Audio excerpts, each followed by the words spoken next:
అందరికీ praise the lord. ఈరోజు మనము సంఖ్యాకాండము 9వ అధ్యాయాన్ని ధ్యానం చేసుకుందామండి. ఎంతమందికి అయితే బైబిల్ చదవడం రాదో, బైబిల్ చదవాలని ఆసక్తి కలిగి కూడా సమయం లేక చాలామంది ఉంటారండి. దయచేసి అలాంటి ప్రతి ఒక్కరికి కూడా మన వీడియోని షేర్ చేయవలసిందిగా మన ప్రభువైన యేసుక్రీస్తు నామములో అడిగి వేడుకొంచున్నానండి.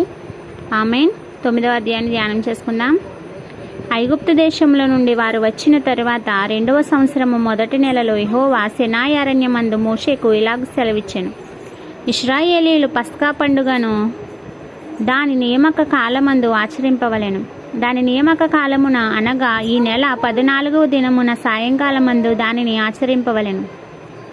దాని కట్టడలన్నింటిని బట్టి, దాని విధులన్నింటిని బట్టి మీరు దానిని ఆచరింపవలెను. కాబట్టి మోషే పస్కా పండుగను ఆచరింపవలెనని ఇశ్రాయేలీయులతో చెప్పగా, వారు సీనాయి అరణ్యమందు మొదటి నెల 14వ దినమున సాయంకాలమందు పస్కా పండుగ సామాగ్రిని సిద్ధపరచుకునిరి. యెహోవా మోషేకు ఆజ్ఞాపించిన సమస్తమును ఇశ్రాయేలీయులు అతడు చెప్పినట్టే చేసిరి. కొందరు నరశవమును ముట్టుట వలన అపవిత్రులై ఆ దినమున పస్కా పండుగను ఆచరింపలేకపోయారు. వారు ఆ దినమున మోషే అహరోనుల ఎదుటికి వచ్చి మోషేతో, నరశవమును ముట్టుట వలన అపవిత్రులమైతిమి.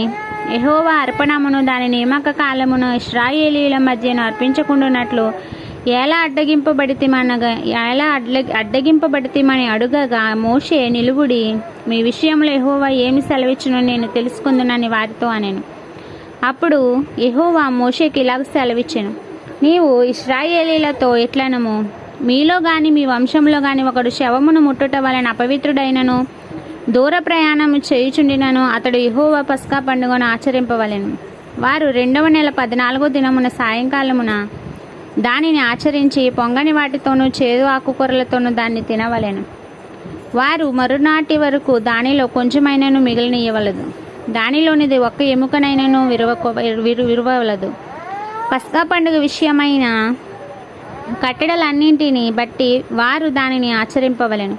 ప్రయాణంలో ఉండని పవిత్రుడు పస్కా పండుగను ఆచరించుట మానిన ఎడల ఆ మనుష్యుడు తన జనులలో నుండి కొట్టివేయబడును.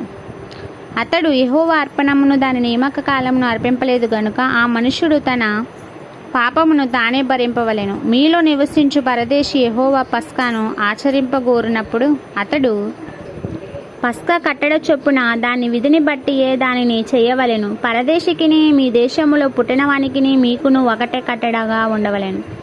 వారు మందిరమును నిలువబెట్టిన దినమున మేఘము సాక్షేపు గుడారంలోనికి మందిరమును కమ్మెను. సాయంకాలం మొదలుకొని ఉదయం వరకు అగ్ని వంటి ఆకాశము మందిరము మీద ఉండెను. నిత్యమును అలాగే జరిగెను. మేఘము మందిరమును కమ్మెను. రాత్రి యందు అగ్ని వంటి ఆకారం కనబడెను. ఆ మేఘము గుడారము మీద నుండి పైకెత్తబడినప్పుడు ఇశ్రాయేలీయులు ప్రయాణమై సాగిరి. ఆ మేఘము ఎక్కడ నిల్చునో అక్కడనే ఇశ్రాయేలీయులు తమ గుడారములను వేసుకునిరి. యెహోవా నోటి మాట చొప్పున ఇశ్రాయేలీయులు ప్రయాణమై సాగిరి. యెహోవా నోటి మాట చొప్పున వారు తమ గుడారములను వేసుకునిరి. ఆ మేఘము మందిరము మీద నిలిచి ఉండిన దినములన్నీ వారు నిలిచిరి. ఆ మేఘము బహుదినములు మందిరము మీద నిలిచిన ఎడల ఇశ్రాయేలీయులు యెహోవా విధిని అనుసరించి ప్రయాణం చేయకుండిరి. మేఘము కొన్ని దినములు మందిరము మీద నిలిచిన ఎడల వారును నిలిచిరి. యెహోవా నోటి మాట చొప్పుననే నిలిచిరి. యెహోవా నోటి మాట చొప్పుననే ప్రయాణం చేసిరి. అలాగే మేఘం సాయంకాలం మొదలుకొని ఉదయం వరకు నిలిచిన ఎడల ఉదయం అందు ఆ మేఘం పైకెత్తబడగానే వారు ప్రయాణం చేసిరి. పగలేమి రాత్రి ఏమి ఆ మేఘము పైకెత్తబడినప్పుడే వారు ప్రయాణము చేసిరి. ఆ మేఘము 2 దినములు గాని 1 నెల గాని ఏడాది గాని తడవు చేసి మందిరము మీద నిలిచిన ఎడల ఇశ్రాయేలీయులు ప్రయాణం చేయక తన గుడారములలో నిలిచిరి.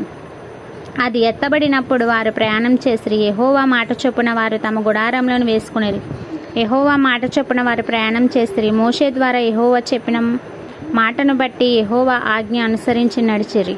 ఇంతటితో ఈ పరిశుద్ధ వాక్యం మనలను దీవించి ఆశీర్వదించును గాక. ఆమేన్.